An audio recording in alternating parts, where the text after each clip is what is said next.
अगर प्रधानमंत्री से सवाल करते हुए इस हिंदुस्तान की 140 करोड़ की आबादी ने अगर किसी ने देखा हो कि एक पत्रकार, वो इंडिया टीवी से लेकर आज तक से लेकर के दुनिया का सबसे बड़ा पत्रकार कोई हो, अगर उसको उन्होंने लाइव टेलीकास्ट इंटरव्यू दिया हो, तो मैं आज से राजनीति, पत्रकारिता और सामाजिक बातों में बात करना बंद कर दूं। भाई साहब, यूएन में जाकर के भी वो दहाड़ करके आते हैं, पाकिस्तान में जाकर के सर्जिकल स्ट्राइक करके आते हैं, चाइना को मुंह तोड़ जवाब देते हैं। ये बात कर रहे हैं आज जहां पे खड़े होना, आज वहां पे आए दिन बम फूटता था, आज जो सुरक्षित खड़े होकर चिपक के बिल्कुल फटता था, हर जगह फटता था।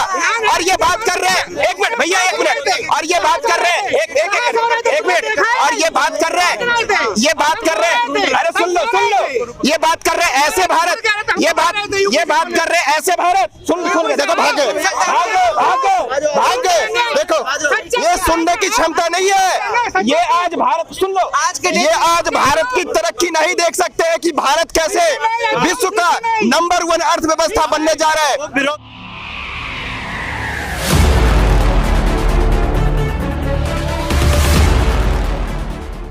भारत की पहचान वो है कि ऐसा लोकतांत्रिक भारत बनाया है कि एक गरीब चाय वाले व्यक्ति को भारत का प्रधानमंत्री बनाया है, जिससे कोई भी चैनल, अखबार, और मैं पूछता हूं मीडिया वालों से, पूरे हिंदुस्तान की किसी मीडिया में 8.5 साल में अगर किसी ने प्रधानमंत्री से, जैसे आप मुझसे पूछ रहे हैं, अगर पूछते हुए किसी ने, माई के लाल ने देखा हो, अगर प्रधानमंत्री से सवाल करते हुए इस हिंदुस्तान की 140 करोड़ की आबादी ने अगर किसी ने देखा हो कि एक पत्रकार, वो इंडिया टीवी से लेकर आज तक से लेकर के दुनिया का सबसे बड़ा पत्रकार कोई हो, अगर उसको उन्होंने लाइव टेलीकास्ट इंटरव्यू दिया हो, तो मैं आज से राजनीति, पत्रकारिता और सामाजिक बातों में बात करना बंद कर दूंगा। कहीं ना कहीं आपका ये कहना है भारत को, इस देखिए मेरी बात पूरी हो जानी चाहिए, मेरी बात पूरी हो जाती है, जब मेरी बात पूरी हो जाएगी तब आप दूसरी बात करिएगा। मेरे ऊपर जवाब, पहली बात का जवाब किया है एक चैनल के मेरे साथ, छोड़िए वो चैनल गया, उसका जवाब मैं आपको मैं वो जवाब देने लायक नहीं है, इसलिए मैंने कोई जवाब नहीं दिया। एक मिनट भाई, करके मौका मिलेगा सर, मैं आधे घंटे से आपको देख रहा हूँ, आप बिल्कुल जेन्युइन बात कर रहे हो, लेकिन एक चीज कहना चाह रहा हूँ, आप गलत जगह पे गलत बात कर रहा हूँ। प्लीज सुन तो ले, सब लोग सुन तो ले सर, बीच में नहीं बोले, सिर्फ एक लाइन सुन लो मेरी, 5 सेकंड दे दो मेरे को। आप बिल्कुल सही कह रहे हो, लेकिन वो आप कह रहे हो कि बहस दूसरे पे करो, लेकिन वो दूसरी बहस यहाँ पे करने वाला भी तो हो। आप बोले हो क्या हुआ, वही होगा ना, कोई चिंता नहीं है, मेरी हत्या भी हो जाएगी, तो मैं जो रोहित वेमुला बन जाऊंगा सर, पर मुझे मालूम है सच की बात कहना पड़ेगा। तो सुने सर, अगर ये सच जो है मुट्ठी भर लोगों तक नहीं रहता है, क्योंकि ये कैमरा ले जा रहा है 140 करोड़ लोगों तक, अगर इसकी क्षमता 140 करोड़ की नहीं है तो यहाँ से खिसक करके ये एनडीटीवी और आज तक बड़े बड़े चैनलों तक जाएगा। और हम ऐसा भारत नहीं चाहते हैं जहां पर हम लोग यहाँ पर खड़े होकर, दिल्ली दिल वालों की नगरी है, मैं यहाँ उत्तर प्रदेश से आया हूँ, नफरत को नहीं यहाँ पर करने, यहाँ प्यार की नगरी लेके आया हूँ। और भारत का संविधान धर्मनिरपेक्ष है, उसने बाबा साहब के जो कानून है, जिसने हमको अधिकार दिया है कि ये इनको कैमरा पकड़ने का अधिकार दिया और हमको बोलने का जो अधिकार दिया है, ये बाबा साहब का दिया अधिकार है। जो भारत के वो व्यक्ति जिसको लोगों ने कभी न्याय नहीं मिला, जब तक हम धर्म, जाति, नफरत के नाम पे लड़ते रहे, हजारों साल तक ये देश गुलाम रहा। हमारी पहचान केवल 1947 को हुई है, जिस दिन हम स्वतंत्र भारत बनकर एक राज्य, एक देश बने, और इसमें सरदार पटेल जैसे लोगों ने धर्म, जात के नाम पे जो लोग भी बात करते हैं, उन लोगों ने कभी अंग्रेजों के खिलाफ कभी लड़ाई नहीं लड़ी है। उन्होंने ऑर्गेनाइजर जो समाचार पत्र जो था, उनका ऑर्गेनाइजर समाचार पत्र में उन्होंने भारत की आजादी को स्वीकार नहीं किया, उन्होंने भारत के तिरंगे को स्वीकार नहीं किया, जिसका भी ऑर्गेनाइजर पत्र, क्योंकि आप मीडिया के व्यक्ति हैं तो प्रश्न मुझसे मत करिए, आप आरएसएस की बात कर रहे हो। सुनिए, इन्होंने एक हम बहुत टाइम दे दिया आपने, हमारी भी बातें सुन लो, एक मिनट आप सुन लीजिए, इन्होंने बोला कि कोई मोदी जी ने इंटरव्यू नहीं दिया, तो शायद ये आज तक देखते नहीं है। कई बार हमने देखा इंद्रम कश्यप को इंटरव्यू दिया, लाइव इंटरव्यू दिया, कई बार उन्होंने रजत शर्मा को इंटरव्यू दिया। दूसरी बात, मैंने चैलेंज लिया है कि मैं छोड़ दूंगा, धक्का मत दो, अभी ये बात कर रहे थे अपनी हत्या की, और अभी धक्का दे रहे हैं। एक मिनट सुन लो, धक्का मत दो, सुन लो, ये एक मिनट करके जवाब सुन लो। क्या ये अक्षय कुमार को दिया है, जिसने सैफरान थाली में एक मिनट बोल लेंगे यार, इंटरव्यू तो क्या देंगे, वो पार्लियामेंट में नहीं जवाब दे सकते। मोदी जी इंटरव्यू देने की बात कर रहे हैं ना भाई साहब, यूएन में जाकर के भी वो दहाड़ करके आते हैं, पाकिस्तान में जाकर के सर्जिकल स्ट्राइक करके आते हैं, चाइना को मुंह तोड़ जवाब देते हैं। ये बात कर रहे हैं आज जहां पे खड़े हो ना, आज वहां पे आए दिन बम फूटता था, आज जो सुरक्षित खड़े होकर चिपक के बिल्कुल फटता था, हर जगह फटता था। और ये बात कर रहे हैं, एक मिनट भैया, एक मिनट, और ये बात कर रहे हैं, एक मिनट, और ये बात कर रहे हैं, अरे सुन लो, ये बात कर रहे हैं ऐसे भारत, ये बात कर रहे हैं ऐसे भारत, सुन के देखो, भाग गए, देखो ये सुनने की क्षमता नहीं है। ये आज भारत, सुन लो, ये आज भारत की तरक्की नहीं देख सकते हैं कि भारत कैसे विश्व का नंबर 1 अर्थव्यवस्था बनने जा रहा है। बेरोजगारी और महंगाई की बात करके गए। अरे बेरोजगारी, सच्चाई ये है, बेरोजगारी आज के टाइम पे राहुल गांधी है, बेरोजगार आज के टाइम पे राहुल गांधी है। जो भारत जो जुड़े हुए है उसको भारत जोड़ने की बात कर रहे हैं। क्या बात कर रहे हैं?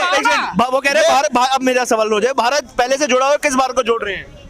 देखिए, भारत को नहीं जोड़ रहे हैं, भारत एक मिनट बोलने दे यार, बोलने दे। भारत को नहीं जोड़ रहे हैं।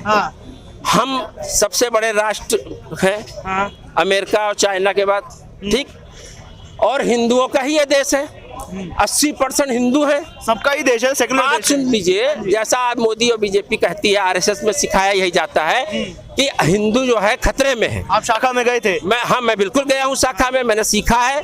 मैंने जब पढ़ा है सरस्वती शिशु मंदिर में, नर्सरी 6, 7, 8 में, तब मुझे समझ में आया, वहाँ पर बताया गया देश जो है इंदिरा गांधी का शासनकाल था, राजीव जी का शासनकाल था, पर आरएसएस के स्कूल थे, पर यह नहीं पता था कि वहां पर नफरत, विघटन, बंटवारे की भाषा सिखाई जाएगी।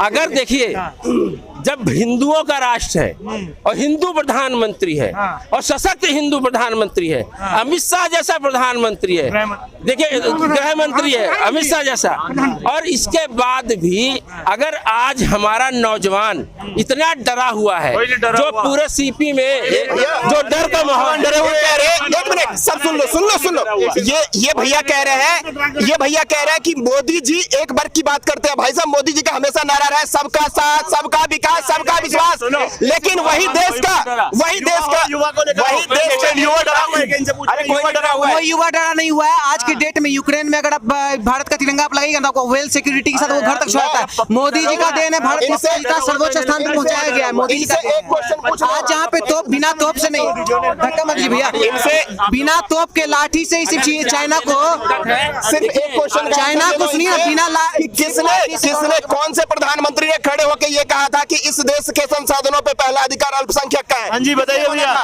किसने बोला? आरएसएस में ये नहीं सिखाया जाता है कि विरोधी को दबा दो, विरोधी की आवाज ना उठा दो। अगर आपके पास वैचारिक लड़ाई है, ये कह रहे हैं कि देश में ऐसी सरकार भी थी, जिनके प्रधानमंत्री ने ये बोला। आप पूछते हो खाली, इनसे बता दो आरएसएस ने इनका छीना क्या है, आरएसएस ने क्या करा सुनिए, है? 2 विषय, मुझे आरएसएस से कोई प्रॉब्लम नहीं है, मुझे उनसे प्रॉब्लम है। इनका नेता राहुल गांधी